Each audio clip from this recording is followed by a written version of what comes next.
La Ley Federal de los Derechos de Autor son un conjunto de facultades que poseen los autores sobre las obras que hubieran creado. A través de los derechos de autor se protege la expresión de las ideas originales.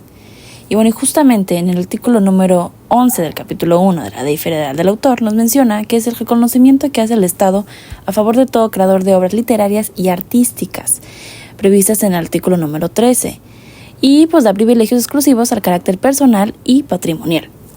Es ahí que nos vamos a la ley propiedad intelectual. El autor es la persona física que lleva a cabo la creación de obras artísticas, literarias o científicas. Por otro lado, las obras protegidas por los derechos de autor son textos, música, arte, teatro y coreografía. ¿Cómo proteger los derechos de autor? Justamente en el artículo número 5 del capítulo 2 dice que el reconocimiento de los derechos de autor y de los derechos conexos no requiere registro de documento de ninguna especie.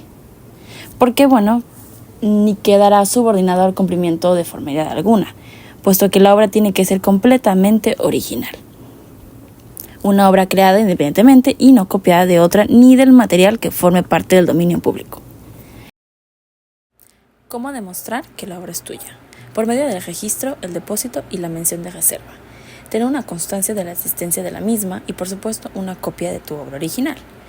Y en último caso, en el tercer punto, tener un número de identificación.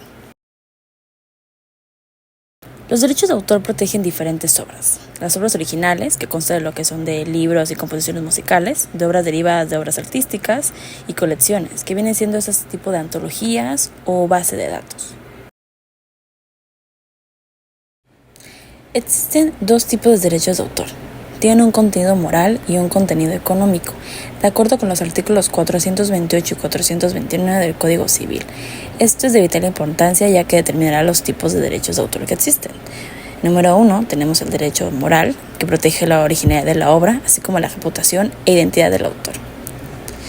Contiene derecho de divulgación, paternidad, integridad de la obra, modificación, retirada de la obra y acceso al ejemplar único. Derechos patrimoniales. Estos derechos permiten al autor obtener beneficios económicos con la explotación de la obra.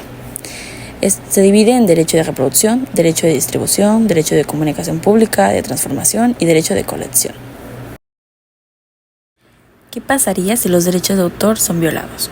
Todo aquel que sea titular por la Ley Federal del Derecho de Autor, podrá reclamar el pago de daños y perjuicios y ejercitar las acciones civiles, penales o administrativas que resulten procedentes por la violación a los derechos reconocidos en la ley.